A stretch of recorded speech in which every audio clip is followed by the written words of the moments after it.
Baik, selamat pagi. Perkenalkan, nama saya Anita Mawarembun Molokarmalai.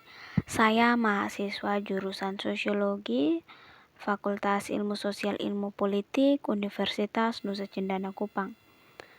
Pada kesempatan kali ini, dalam memenuhi tugas mata kuliah kajian seminar masalah-masalah sosial, yang pertama, saya akan mereview sebuah buku yang berjudul Pengambilan Perusahaan dari Dunia Digital Kami.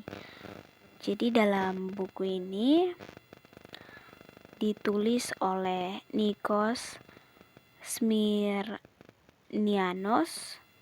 Universitas de Toulouse, Prancis. Dalam buku ini terdapat 5 bagian penting. Yang pertama adalah dekomodifikasi internet. Yang kedua ada privatisasi internet.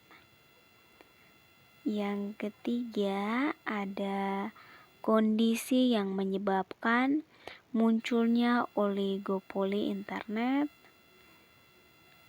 Yang keempat, strategi untuk integrasi dan infomediasi dari oligopoli.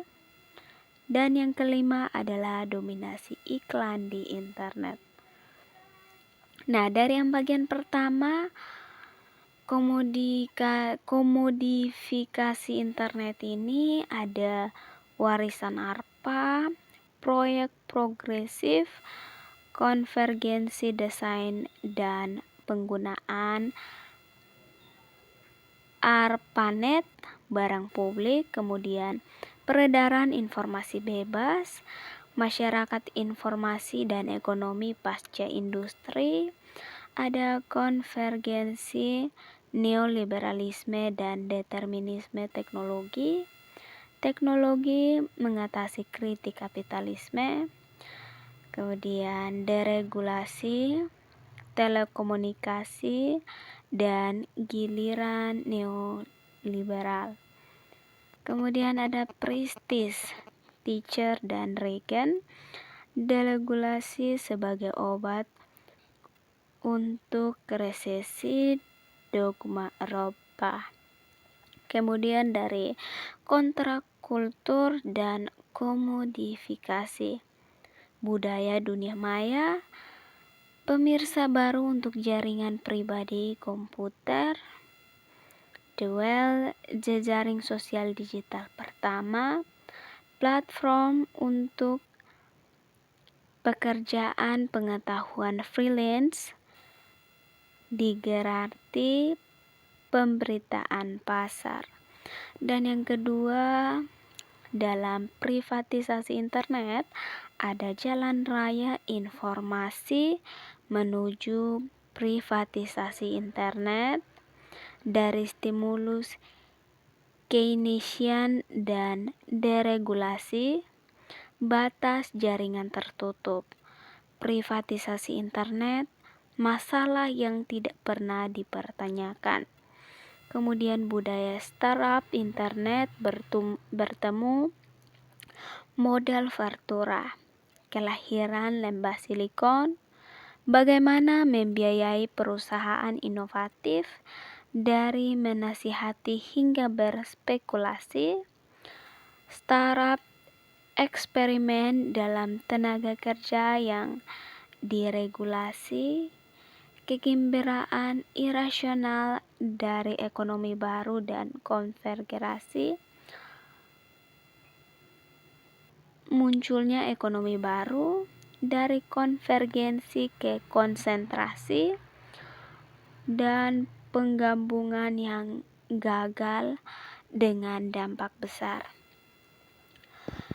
Dan dalam bagian ketiga, kondisi yang menyebabkan munculnya oligopoli internet adalah pengaruh internet pada ekonomi informasi, non-persaingan barang digital, keuntungan distribusi, eksternalisasi positif dari internet, mengurangi biaya transaksi ekonomi, pemenang ambil semua, kemudian finansialisasi dan deregulasi menguntungkan dan oligopoli.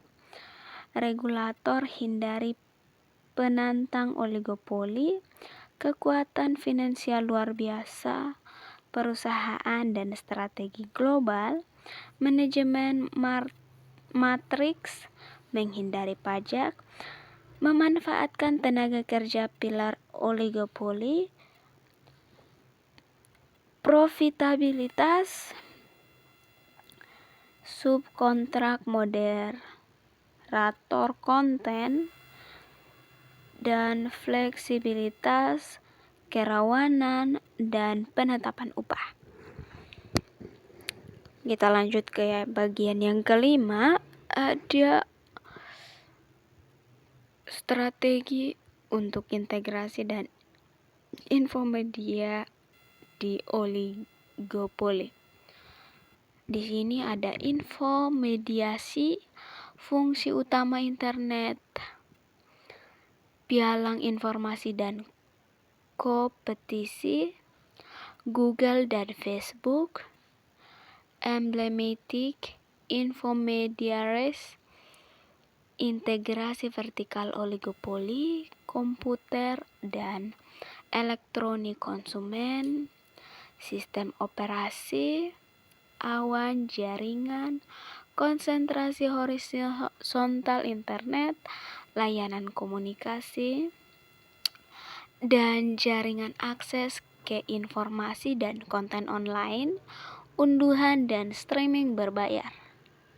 Dan yang kelima, ada dominasi iklan di internet. Di dalamnya adalah kritik terhadap iklan, pengaruh terhadap kebijakan publik, pasar dua sisi, audiens sebagai produk, periklanan heteronomi, budaya massa dan periklanan, kritik terhadap iklan yang didiskon, beriklan di internet, dosa asal internet, kemudian periklanan 2.0, pengumpulan dan menggunakan data pengguna, metode pelacakan di luar cookie, pasar data pribadi, perdagangan terprogram, periklanan Google, iklan Facebook, menolak dan mengatur iklan online, atau kekurangan lainnya. Data pribadi, masalah politik, ketidakmungkinan regulasi demokrasi, regulasi pasar, dan titik buta pasar periklanan online.